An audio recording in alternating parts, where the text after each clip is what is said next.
ny androna maizimpito avoko izay ale bavoai ny varavarany fonao idirany mazava lehibe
fifaliana riavana no ifampiarabatsika omen'andriamanitra ity fotoanytyndray alatsinainy ao anatin'ny herinandro masina mba iombona am'izao fanompompivavahana izao araka ny loha hevitra zay omen'ny fiangonan'i Jesosy Kristy eto Madagasikara manao hoe vavolombelon'ny fitsanganan'ny tompony mino anio isika riavana dia ampifantoka bebe kokoa ny isaitsika amin'ny loha hevitra hoe mijoroa ho vavolombelony ny fiainana entin'ny tompo mijoroa ho vavolombelony ny fiainana entin'ny tompo ho aminareo aneny fahasoavana sy ny fiadanana avy amin'Andriamanitra raha itsika sy Jesosy Kristy tompo amen isaotra sy anome voninahitra ny tompo isika ka iombona amin'ny famakina ny salamo salamo fa 430 andininy voalohany ka hatramin'ny fahatelo ary raisina indray eo amin'ny andininy faraiky amby folo ka hatramin'ny andininy fahadimy amby folo salamo fa 430 andininy voalohany ka hatramin'ny fahatelo ary ny andininy faraiky amby folo ka hatramin'ny andininy fahadimy ambiny folo amin'ny anaran'ny tompo manao hoe isaotran' Jehova lalandava eo ambavako mandrakariva ny fiderana azy Jehova nyrerehany fanahiko ary zany ny mpandefitra ka ho faly miarama kalazan' Jehova amiko ary ao ka hiara manandratra ny anarany sika avy ianaka mianoa ny fahataoranan'i Jehova no ampianariko anareo na iza ianao no maniry fiainana ka tia andro maro ahitana soa dia arovo ny lelanao amin'ny ratsy ary molotra ao mba tsy hiteny fitaka alaviro ny ratsy ka manaova soa mitadiava fihavanana ka harao zany ny mason'i Jehova dia mitsinjo ny marina ary ny sofiny miaino ny fitarainany amen.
Aoka iombona amin'ny vavaky sikariavana endreny fifaliana iry tompo Andriamanitra io raha omenao zao andro an'io zao ndray andro faharoa ao anatin'ny herinandro masina ianao efa nampianatra anay hisaotra anao amin'ny zavatra rehetra ny nomenao anay sy ny nataonao ho anay na dia toa mahaory sy mahaverevitra anay aza indraindray dia fantatray fa entinao manasoa anay zany koa isaoranay ry tompo Andriamanitra io ny fahasoavana tsy hitalany ny indra fo zay nampidinonao anay tao am' jesosy kristy fiainana menao anay zany ka tsy hainay ataony tsy hankasitraka anao tsy hideranao na ny hanome voninahitra anao raisoary ny dera sy ny saotra ny voninahitra atolotra ianao Andriamanitra ray sy zanaka ary fanahy masina misaotra anao zay fa tsara ianao ary matoky zay fa ianao Andriamanitra marina de tsy mivadika aminay mahatony teninao ianao ko na aiza na aiza anarahana izao fotoana zao de mino zahay ry tompo fa ahariarinao ny fahamarina ny teninao ry Jesosy Kristy lay teninao manao hoe na aiza na aiza iangona ny rona ny telo amin'ny anarako de eo afovoany aho Andriamanitra tsy voafefy ny rindriny efatry ny fiangonana ianao ko am'izao alatsinay masina zao feno ny hery ny fanahinao zahay ary ny asa ny fanahinao no ampigioka anay ny fahatsarana rehetra sy ampiorona anay bebe kokoa hatrany amin'ny finoana sy ny fitiavana anao raiso ny fisaoranay raiso ny fankasitrahana ianao de ianao Andriamanitra mikatsaka fiainanao anay ka nijaly sy maty amelona anay azy misaotra noho ny fitiavanao ao am' Jesosy Kristy zanakao mpamonjy anay amin'ny anarany no anaovanay ny vavakay amen.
mialohany amakina ny soratra masina ry havana dia andesika hiombona mivavaka angatahntsika ny fanahy masina mba hanazava amintsika izay teny omen'andriamanitra antsika ndray amin'ity andro faharoa amin'ny herinandro masina ity ivavaka isika. Ry Andriamanitra ray zanaka ary fanahy masino, mitenenay indray ianao aminay ary satrinay raha miteny aminay mandraka ariva ianao, ny teninao no mampahendry anay, ny teninao mitondra hery ho anay, ny teninao ry tompo mitondra fahazavana ary tena fiainana ho anay. Te hivelona sy te hirakitra ny teninao amponay izahay, mba handehananay manaraka ny didinao mandrakariva amin'ny androm-piainanay manontolo sy amin'izay rehetra ataonay, ko omeo anay ry tompo ny fanahinao hanome anay ny saina mahay mitadidy, ny fo mahatoky anao ary indrindra afahanay mankatoanao. Midira ry fanahy masino ao amponay mba ampitoetra ny dianay amin'ny teninao sy ankatoavanay izay olazainao aminay, azahoanay fitahina, azahoanay fiainana sady azahoanay toko sy fanantenana lehibe amin'izao herinandro masina izao. Misaotra ry tompo amin'ny anaran'i Jesosy Kristy. Amen. Ny soratra masina nalahatra ho antsika ny ry havana araka amin'ny perikopy FJKM amin'izao herinandro masina izao dia ao amin'ny testamenta taloha boky ny Isaia mpaminany 7:30 ny 7:20 ka hatramin'ny 7:20. Ary eo amin'ny testamenta vaovao filazantsara araka amin'ny Marka 2:20 7:20 ka hatramin'ny 7:20. Ary ao amin'ny boky ny asan'ny apôstôly 2:10 7:20 ka hatramin'ny 7:20. Ovakitsika misesy arak'izany ireo soratra masina ireo, ovakitsika mieloha ry havana ao amin'ny testamenta taloha boky ny Isaia mpaminany 7:30 ny 7:20 ka hatramin'ny 7:20. Fa ny fiainany tsy hita tsy mba mahasotra anao, ny fahafatesana tsy mahaderanao, fa izay midina ny andavaka dia tsy mahazo manantena ny fahamarinanao. Ny velona dia velona ihany no hideranao, tahaka izao zany io izao. Ny ray ampahalala ny zana ny fahamarinanao. Jehovah efa vonina monjy ahy, ka dia hitendry ny lokangako ohatran'ny Jehovah zahay amin'ny andro rehetra iainanay. Filazantsara araka amin'ny Marka 2:20 ka hatramin'ny 7:20. Ary ny sadoseo izay milaza fa tsy misy fitsanganan'ny maty dia ny sasany tonga teo aminy ka nanontany azy hoe: mpampianatro, Mosesy nanoratra ho antsika hoe raha misy manandrala maty momba ka mbola velona ny vadiny maty, dia aoka ny rahalahiny hampakatra azy hiteraka hamelomaso ny rahalahiny. Nisy 7 rahalahy ary ny zokony napakabady dia maty momba, ary ny faharoa napakatrandra vehivavy dia maty momba koa, ary ny fahatelo dia toy izany ihany koa. Ary izy 7 rahalahy dia samy maty momba avokoa, koa faran'izy rehetra dia maty koa ravehivavy. Koa amin'ny fitsanganan'ny maty ho vadin'iza moa ravehivavy, satria efa samy nanambady azy avokoa izy 7 rahalahy. Ary hoy Jesosy taminy: tsy izao tsy fahafantaranareo ny soratra masina sy ny herin'Andriamanitra izao va no mahadiso hevitra anareo? Fa amin'ny tsanganana amin'ny maty dia tsy hisy ampakabady na avoaka ampakarina, fa tahaka ny anjely any an-danitra izy. Ka ny amin'ny hananganana ny maty tsy mbola nivakianareo fa ny eo amin'ny bokin'i Mosesy eo amin'ilay teny milaza ny voaroy dia ny nanaovan'Andriamanitra taminy hoe: izaho no Andriamanitry Abrahama sy Andriamanitry Isaka ary Andriamanitry Jakoba. Tsy Andriamanitry ny maty izy fa ny velona, koa diso indrindra ianareo. Ho faranana ny vaky-teny ao amin'ny boky ny asan'ny apôstôly 2:10 2:20 ka hatramin'ny 2:20. Ary sitraky ny apôstôly sy ny loholona mba amin'ny fiangonana rehetra nifidy olona amin'ny namany mba hirahana hiaraka amin'ny Paoly sy Barnabasy hankany Antiokia sy Joda, izay atao hoe Barnabasy sy Silasy, izay lehilahy samy tsara laza eo amin'ny rahalahy. Ary nanoratra taratasy izy ho entin'ireo dia izao: ny apôstôly sy ny rahalahy olona miarahaba ny rahalahy avy amin'ny jentilisa izay any Antiokia sy Siria ary Kilikia, satria efa renay fa ny sasany izay avy tany aminay efa nanao teny nampitabatabanaareo ka namadika ny sainareo, kanefa tsy nasaina nanao izany izy. Dia sitrakay rehefa mifanara-kevitra nifidy olona iraha nankaty aminareo hiaraka amin'ny Barnabasy sy Paoly malalanay, lehilahy izay nanao ny ainy tsy ho zavatra ho voninahitry ny anaran'i Jesosy Kristy tompontsika. Dia nirahanay Jodas sy Silasy sady ilaza vava izany teny izany koa izy. Fa sitraky ny fanahy masina sy izahay tsy ampitondra enta mavesatra anareo afa-tsy izao zavatra tsy maintsy ho tandreman'izao ihany. Dia ny hifadianareo ny hena aterina amin'ny sampy sy ny rà sy ny zavatra kendaina ary ny fijangajangana. Raha mahatandry tena hifady izany ianareo dia ho soa. Veloma ianareo. Ray masonao, manamasinanay amin'ny fahamarinana, ny teninao amin'ny fahamarinana. Amen.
Araka ny nambara tamintsika omaly ry havana amin'ity herinandro masina taona 2024 ity dia mifantoka amin'ny filazantsara araka amin'ny marika ny perikôpa voalahatra ao amin'ny filazantsara. Ary ao anatin'izany indrindra dia nampanantenana koa isika ny hoe misy dinidinika momba ny filazantsara amin'ny marika izay ampitaina amintsika miandalana arak'izay azo atao. Koa anio dia ny filazantsara araka amin'ny marika 12 arak'izay fanovakina sy nalahatra no enotsika teo no andraisantsika afatra. Kanefa mielohan'ny andraisantsika afatra avy amin'izany perikôpa izany, andeha hoe zahantsika alamina ny fiainan'i Jesosy tao Jerosalema nanomboka tamin'ny alahadiny sapandrofy tao anatin'ny herinandro masina araka ny hita tao amin'ny filazantsara amin'ny marika. Zany hoe ho tarafitsika tao amin'ny filazantsara amin'ny marika ny fiainan'i Jesosy tao Jerosalema nanomboka ny alahadiny sapandrofy. Nambara tamintsika omaly ry havana fa rehefa mamaky ny filazantsara araka amin'ny marika sika dia tsy azo sarahina amin'ny tempoly ny faraparan'ny fiainan'i Jesosy araka ny filazantsara amin'ny marika. Mifamatotra amin'ny tempoly tao Jerosalema ny fiainan'i Jesosy tamin'ny herinandro masina na ny faraparan'ny fiainany. Rehefa niakatra tao Jerosalema i Jesosy ka tonga tao ny alahadiny sapandrofy toy ny andro omaly zany, dia ny ampitsony io kosa zany hoe ny alatsinainy toy izao dia nandrava mpivarotra tao amin'ny tempoly no nataony. Ny omaly ny alahadiny ny akarany tao Jerosalema tamboninaitra dia fantatsika nambara tamintsika omaly fa nijerijery ny zavatra hitra tao amin'ny tempoly izy aloha dia avy eo izy nakany Betania. Fa ny ampitsony io ny alatsinainy toy izao no nandravany ny mpivarotra tao amin'ny tempoly. Tao Jerosalema izy amin'ny andro atoandro fa isakariva izy dia niala tao an-tanàna. Azontsika hamarinina zany tantara zany sy filazana zany ao amin'ny marika toko faraky ambifolo ny andininy fa 7 fa isaky ny arivo Jesoa de miala ao an-tanànany Jerosalema. Zany hoe ny maraina sy ny atoandro izy de tonga ao an-tanàna. Nivezivezy tao amin'ny tanàna ny Betany sy Jerosalema i Jesoa nandritra n'izao herinandro masina zao araka ny filazantsara amin'ny marika, ary averina indray fa niditra tao amin'ny tempoly mandrakariva izy isaky ny tonga tao Jerosalema. Ny momba ny tempoly sy ny mahakasika ny tempoly no fototry ny olana anisany nahatonga ny manam-pahefana jiosy ho tezitra sy ny vontofota amin'ny Jesoa ka ny afara tamin'ny fitsarana sy ny fiampangana ary ny famonoana azy. Ny alatsinainy toy izao osika vao nandroaka ny mpivarotra sy ny mpanakalo vola izy de tezitra taminy loha mpisorona sy ny mpanora-dalàna kanefa tsy afaka nanao na inona aloha. Fa noho ny ampitson'io de nanatona an Jesoa am'izay ny loha mpisorona sy ny mpanora-dalàna ary ny loha olona de nanontany an Jesoa ny amin'ny fahefana manao ahoana no nanaovanao reny fandravana sy fandroahana olona tao amin'ny tempoly reny. Ny ampitson'io reo manam-pahefana jiosy reo vao samy nanontany an Jesoa. Mbola tsy azondry zareo Jesoa tam'izay, anika velam-pandrika no natao. Ny rananakeo am' Jesoa ndray ny Fariseo sy ny Herodianina, sokajin'olona tsy mifankahazo ry havana ny Fariseo sy ny Herodianina, fa rehefa amandrika an Jesoa de ny ray saina. Mety ve ny mandoha vola etra ho an'i Kaisara sa tsy? Fandrika io rehefa tsy azo ny loha mpisorona sy ny mpanora-dalàna mba amin'ny loha olona tamin'ilay fanontaniana momba amin'ny fahefana nandravana ny mpivarotra tao amin'ny kianjan'ny tempoly i Jesoa de ny rana ny Fariseo sy ny Herodianina namandrika azy momba ny fandoavana etra. Nahazo valiny avy amin'ny Jesoa reo de niala maina ndray aloha. Mbola nandefa olona amandrika fanondroany ndray izy reo de ny Sadoseo, sokajin'olona nanambony tena mihevi tena ho ambony ara-pirazanana ary taranaka mpisorona antsoina hoe taranaka Zadoka, tompony fahefana ary nahazo avaram-patana hatramin'ny andro ny Solomona reto taranaka ireto. Avy amin'ny Sadoseo, na fianakavian'ny Sadoseo, ny taranaka mpanjaka manana fahefana sy nanandaza teo amin'ny jiosy atao hoe Hasmonianina. Avy amin'ny Sadoseo zany, mpanjaka ny fandimby taloha kely ny nidiran'ny mpanjana tamin'ny jiosy zany. Zany hoe reto Sadoseo reto de manana ny toerany na ara-pivavahana na ara-politika teo amin'ny fiarahamonina jiosy. Ireo no ny rana indray hamandrika an Jesoa tao aoriana ny nanirahana ny Fariseo sy ny Herodianina, ny rahana ndray ny Sadoseo, ary eo no voalaza ny tantara tamin'ny perikôpatsika androany. Ny famandrihan'ny Sadoseo ani Jesoa ka nametrahany fanontaniana manahirakirana. Io ry havana, io perikôpatsika androany io ao amin'ny filazantsara araka ny marika toko 12, marika toko 12 andininy 17 ka hatramin'ny 17 no niraisantsika afatra an'io. Andeha ho fehisintsika ny afatra araka nefa nolazaina tany am-piandohana manao hoe mijoroho vavolombelon'ny fiainana entin'ny tompo. Mijoroho vavolombelon'ny fiainana entin'ny tompo. Ahoana no ahafahana mijoro vavolombelona anambara fa mitondra fiainana ny tompo, mitondra fiainana Jesosy Kristy ary manome fiainana be deaibe sady mbola mampanantena fiainana mandrakizay azy. Ahoana nazahoantsika mijoro vavolombelona zany? Andesika ry havana ndray afatra avy amin'ity marika toko 12 andiny 12 ka hatramin'ny 17 ty am'izany lohateny zany. Raha te hijoro ho vavolombelon'ny fiainana entin'ny tompo ianao, afatra anakoroa no omenanao. Voalohany indrindra, aza mitompo teny fantatra amin'ny fahalalanao. Aza mitompo teny fantatra amin'ny fahalalanao. Araka ty tantara ty ry havana, tonga ny Sadoseo averina indray ary amafisina fa ny Sadoseo ry havana de vondron'olona avy amin'ny mpisorona avara-pianarana intellectuel sady nanana anjara toerana tamin'ny fitondrana politika no manana anjara toerana tamin'ny fitondrana ara-pivavahana, sady avara-pianarana no tompo ny fahalalana teo amin'ny jiosy ary manana fironana ara-politika kokoa raha oarina amin'ny fariseo ary olona zay notsongoim-bolo teo amin'ny fiarahamonina jiosy zany na dia avaram-pianarana sy fikambanany intelektuel aza ny sadoseo de latsa-danjy izy amin'ny fahalalana ny soratra masina ka tsy nahafolaka afa-tsy ny lalàny mosesy zany ry havana ny am'reto sadoseo reto ny sadoseo de tsy nahafolaka ary tsy de mahay loatra afa-tsy ny lalàny mosesy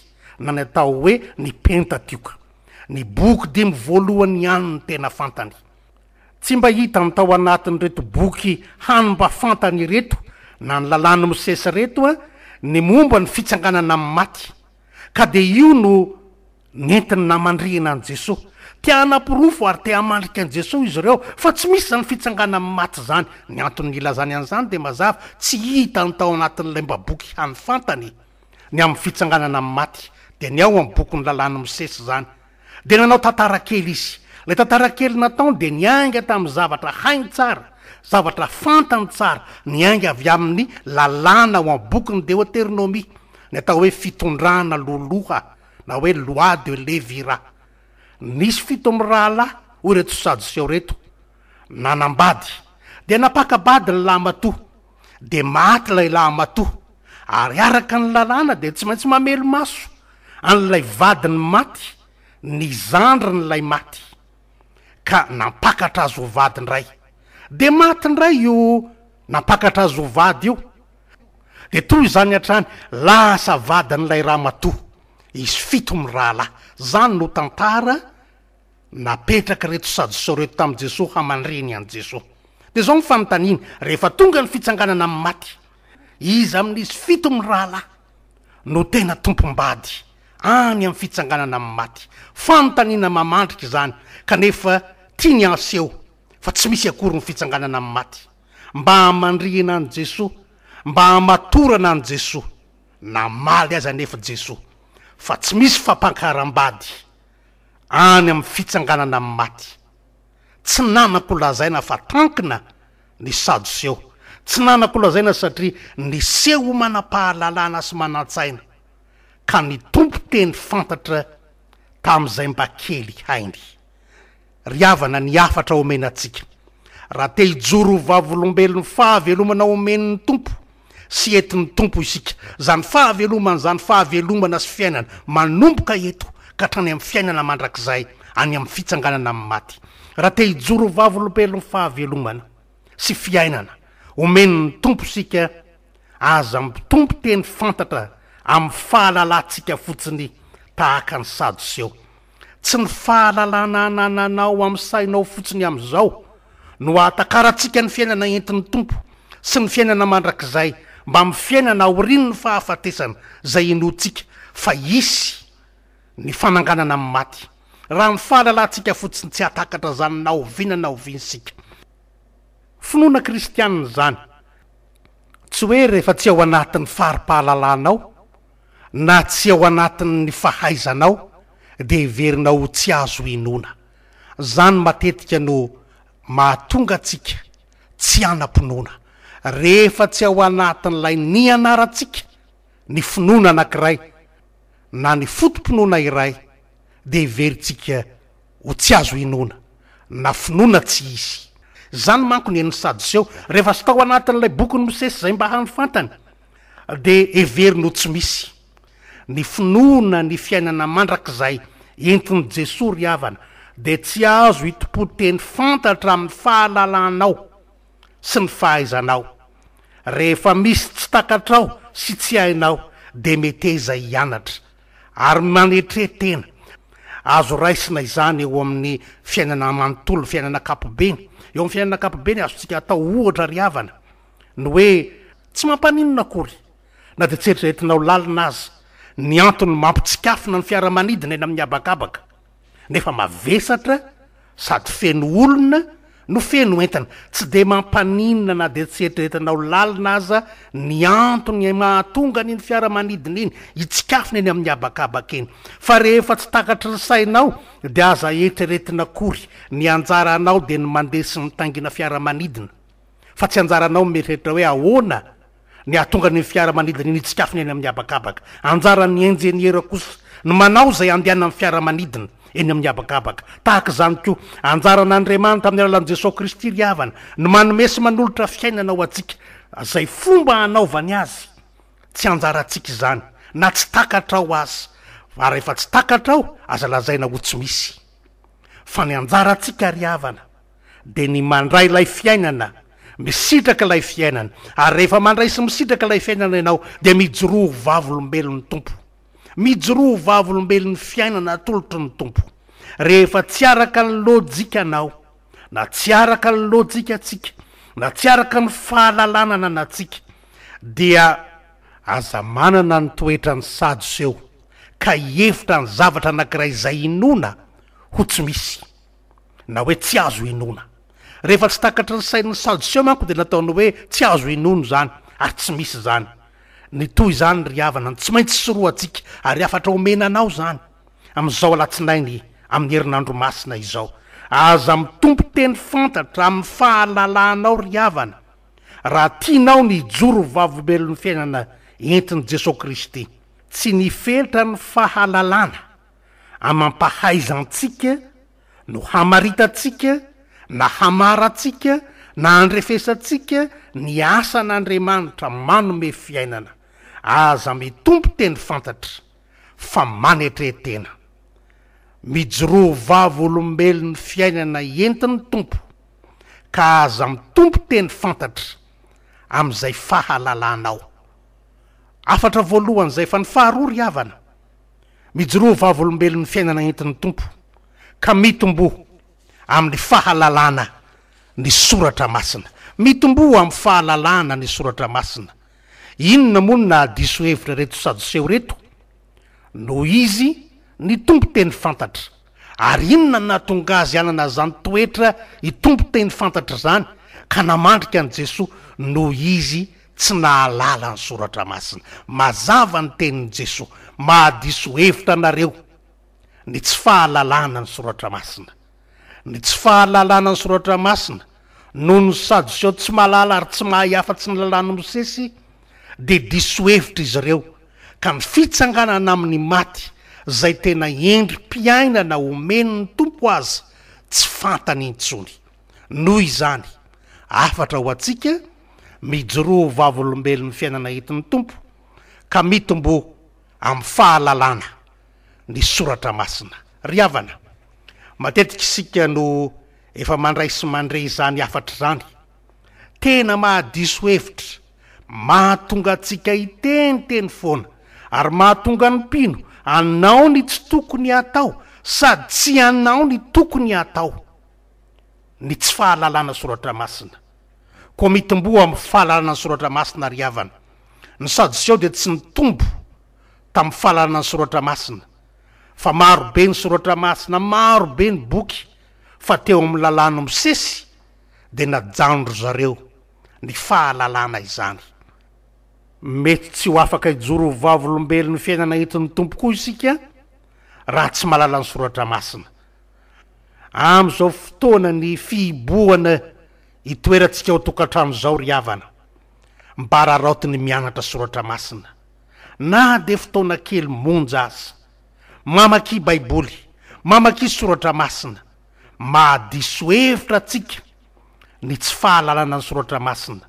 Kanefa mety hiteny hevitra anankiray isika, mety hifanakalo hevitra ao anatin'ny fiangonana tsika, mety mba hikatsaka ny hampandroso ny fiangonana sika.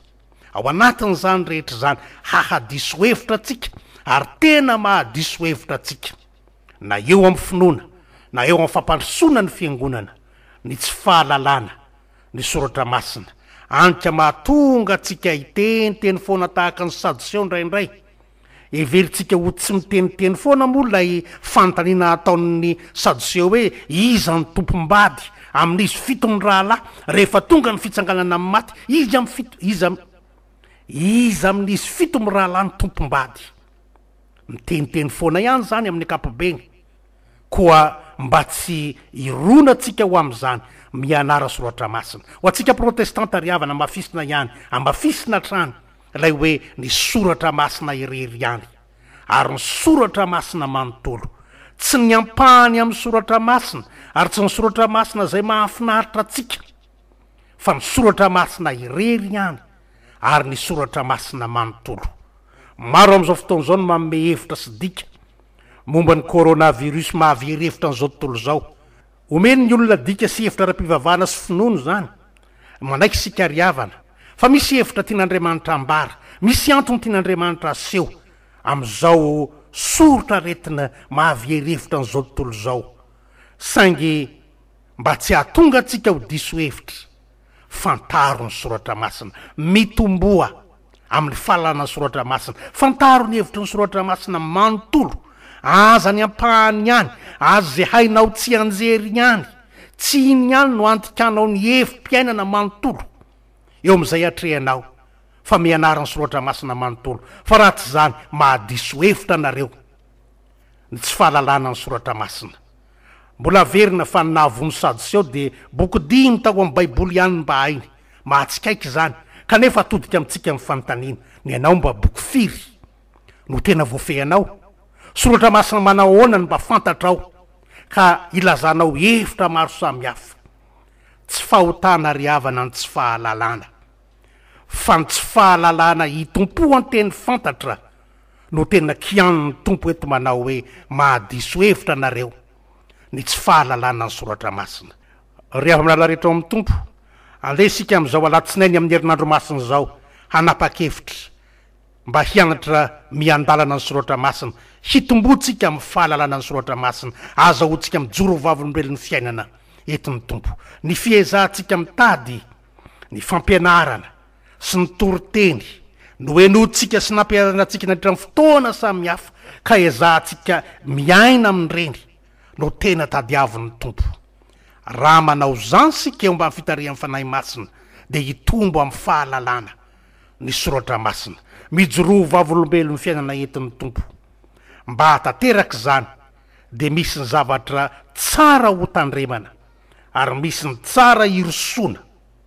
Tandremo ary voalohany, aza mitompo teny fantatra amin'ny fahalalana anananao fotsiny. Faharoa, mirosoa sy mitomboa amin'ny fahalalana ny soratra masina, mitomboa amin'ny fahalalana ny soratra masina fa izany no afatra ho anao amin'izao alatsinainy amin'ny herinandro masina izao, koa izay manantsofina hoe miaino aoka izy haino izay lazain'ny fanahy amin'ny fiangonana. Amen.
aoka hivavaka ho fisaorana sy fangatahana amin'Andriamanitra isika. Misaotranao zay Andriamanitra ao amin'izao andro faharoa amin'ny herinandro masina zao, fa nandray afatra avy aminao, fampitandremana tokoa no afatra nomenao anay, mba tsy hanananay toetra ny sadoseo mitompo teny fantatra amin'izay mba kely fantatray sy amin'ny fahalalana hanananay, ary ny fieveranay ho zavatra manoloana ny fahalalana sy ny fahaizana hanananay, ka hitomponay teny fantatra amin'izany amin'ny finoana sy amin'ny fampandrosoana ny asanao Andriamanitra sy ny amin'ny fifandraisanay aminao Jesosy Kristy, dia anisan'ny kianinao, tianao ahitsana, tianao ovana amin'izao herinandro masina izao. Ampianaro sy tario zahay amin'ny alalan'ny fanahinao masina, hitozoanay sy azo toanay sy tombo amin'ny fahalalana ny teninao. Ny teninao dia mamy tahaka ny tantely eo am-bavanay rehefa andramanay. Mivavaka aminao zahay amin'izao herinandro masina zao, mba hampitombo hatrano ny finoanay ianao, na eo azy ny zava-manahirana anay, ka tsy ahafahanay ny ombombavaka toy ny mahazatra isan-taona any am-piangonana. Ataovy eo am-ponay mandrakariva, ataovy eo an-tsainay ny fankamamina ny fiombonana, indrindra ny fahatsapana amin'ny mahazava-dehibe sy ny avesadanjany ny fiangonana, kanefa na izany azy rehefa tsy afa manoatra zahay matoky fa eo afovoanay mandrakariva ianao, ary momba anay ambara-pahatonga ny fahataperan'izao tontolo zao. Tianay raha mba hamarinonao sy porofoinao amin'ny isa tokantrano sy ny isam-pianakaviana izany teny feno fanomezan-toky nambaranao taminay izany. Mangataka aminao zahay mba tsy mino ny fiainanay amin'izao aretina mahavalalany zao, kanefa rehefa mitsimbona anay ianao dia mampianara anay hahay anetry tena. Ataovy manomboka aminay mpino kristianina ny fahaiza manetry tena, ka tsiaro zahay fa matoa tsy mbola misy nahafony ainy teto aminay, dia ny fahasoavanao no anto amin'izany. Mivavaka zahay ho an'ny asan'ny fiangonana, ny asan'ny fitandremana misy anay tsirairay avy, indrindra entinay amin'ny-bavaka sy ilanay fampaherezana avy aminao ny ao aorian'izao fotoan-tsarotra zao. Raha ny maha olombelona anay tsy azonay fizafisaina ny asarotry ny fiainam-pianakaviana, ny fiainam-piangonana, ny fiainam-pirenena azy ao aorianan'izao fotoana fihiboana izao. Matoky zahay fa ny antony na hafatesanao dia ny nisoloanao anay raha mino zahay, ka naka ny toeranay ianao, nanaiky ho faty mba hamelona anay ianao. Noho izany tsy matahotra ny loza sy ny fahafatesany zahay, fa ianao no aminay, ianao no efa nisolo anay. Matoky zany zahay ka mametraka ny momba anay sy ny fianakavianay tsirairay avy isa-tokantrano ampelantananao. Tsy misy maharombaka zay eo aminao, dia amin'ny anaran'i Jesosy Kristy no anaovanay mivavakay, izy ilay efa nampiombona anay hivavaka manao hoe Masina ny enaranao, ho tonga ny fanjakanao, atao any sitraponao, ityaka mitany any lanitra, miloana ny mijery sazo aminay, ary mandelany elikay, tahaka ny amelana izay leka taminay, ary azatotranay amin'ny fakapana, fa manafanay amin'ny ratsy, manao fanjakana sy ny hery, ary amin'ny voninahitra mandrakizay. Amen.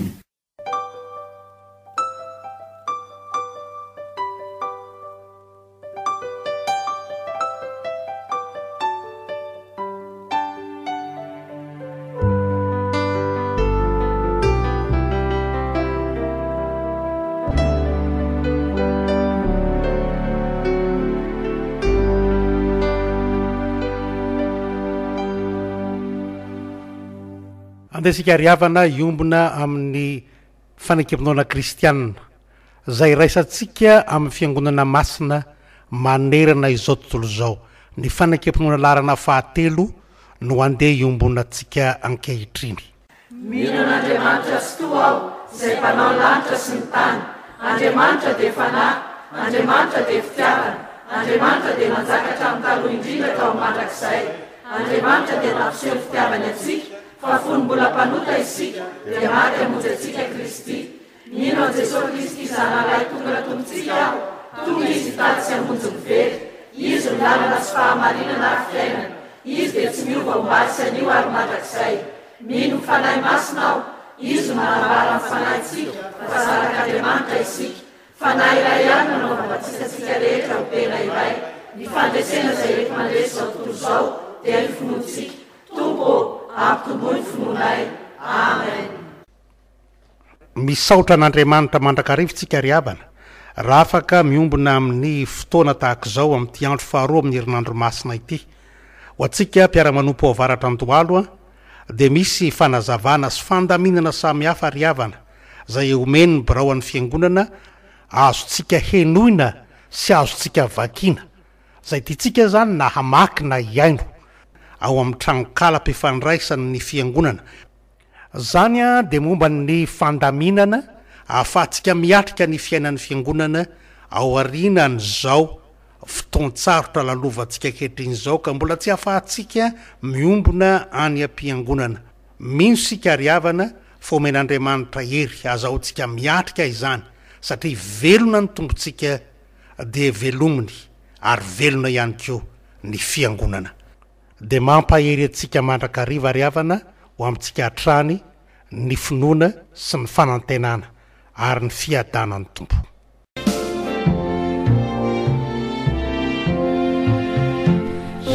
Jesu Christi tompo, o atemi uluna, ampianaro mahalunto, signanavi sinjaka, mandendi yahute, kauneni erina, Sia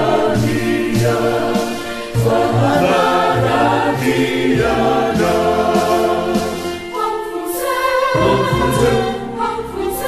Aufute Katatano Sizere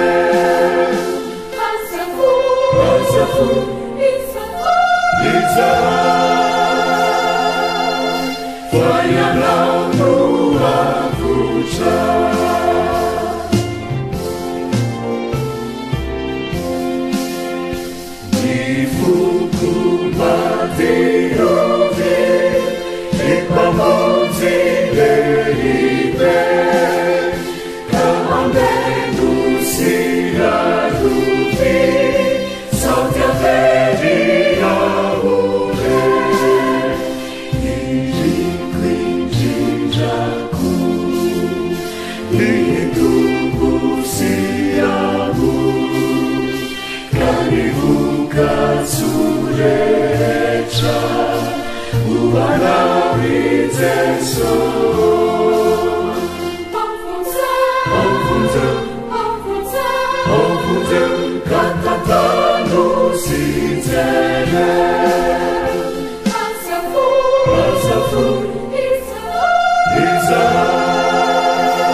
Tanteraka amintsika rehetra ry havana ny tsodrano izay atolotra antsika avy amin'ny tompo. Jesosy Kristy tompontsika sy Andriamanitra raintsika izay efa tiantsika ka nanome antsika fampinoana mandrakizay, manome antsika fanantenana tsara amin'ny fahasoavana. Izy no ampionona ny fonareo, izy no ampahery anareo amin'ny asa sy amin'ny teny tsara rehetra. Amen. Ho an'Andriamanitra irery ihany ny voninahitra. Amin'ny anarany iray sy ny Zanaka ary ny fanahy masina. Amen. Dia mirary soso ny fitahin'ny tompo amintsika rehetra ry havana ho amin'ny rampitso indray.